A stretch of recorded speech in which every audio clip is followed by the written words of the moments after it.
It reminds me of the Corinthians. These were Christians doing all kinds of disgusting things in the church that Paul said that they would be found appalling to their immoral culture. In our business, we have mostly rich, worldly, multi-million up to $1 billion clients who would never stoop to that level with their worst offspring. They're hiding something. Instead, give to ministries that are serving the kingdom of God by digging into the sewer.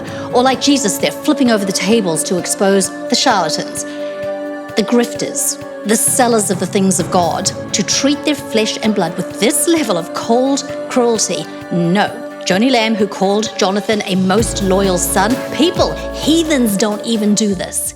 Joni Lamb died on May 7th at age 65. The memorial service was held on the 18th.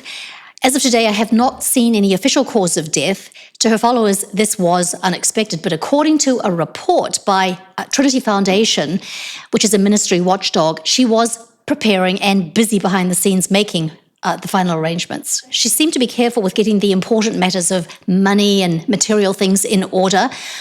What about the restoration of broken relationships? Welcome to Morning Tea.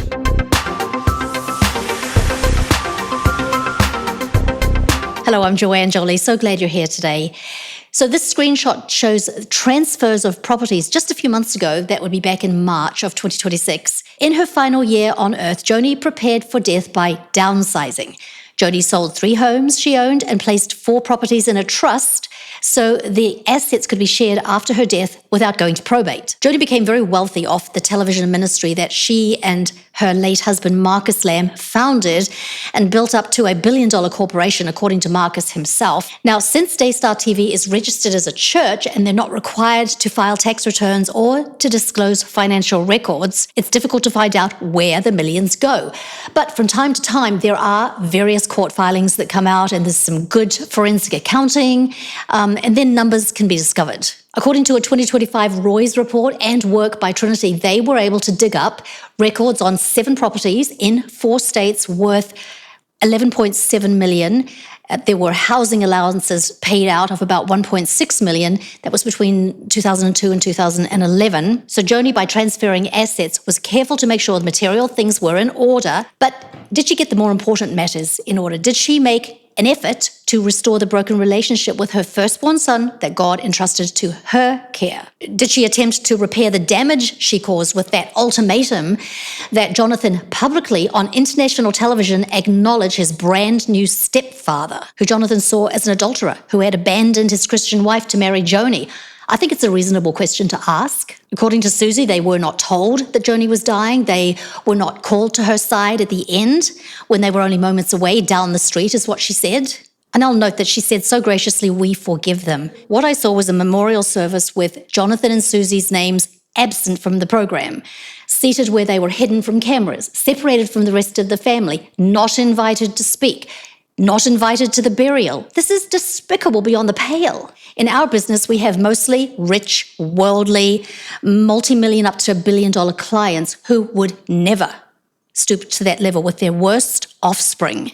I've seen too many of them support their children lavishly their entire life, up into their 60s, and it's a mystery to me because this often leaves them useless and they have to use their fortunes to pay for drug habits.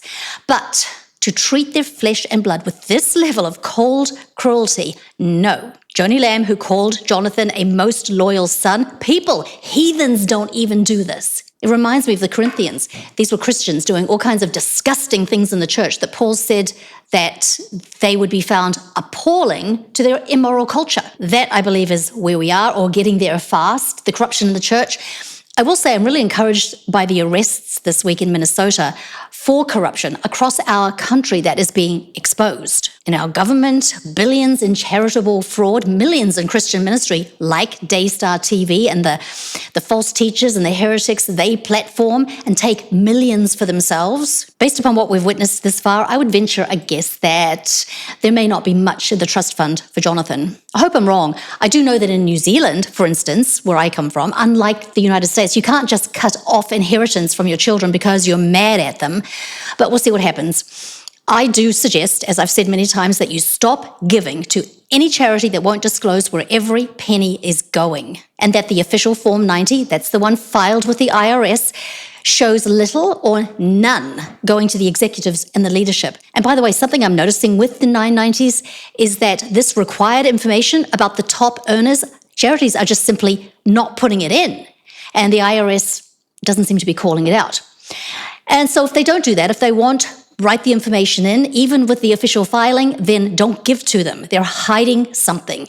Instead, give to ministries that are serving the kingdom of God by digging into the sewer. Or like Jesus, they're flipping over the tables to expose the charlatans, the grifters, the sellers of the things of God.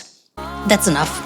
Thank you so much for being here. I'm Joanne JOLEE. I'm a mother of 5, homeschooled, grandmother of 7, great-grandmother of 1, with steps and grand steps. And ladies, I want to invite you to join us for our live stream. It's every Sunday at 7 p.m. That's Arizona time. It's for the P31s and the T2s, where we encourage one another in our faith journey. Subscribe to this channel and you'll get automatically notified. So I will look forward to seeing you there. And I want to remind you, look for the blessings because they're all around you. Bye-bye.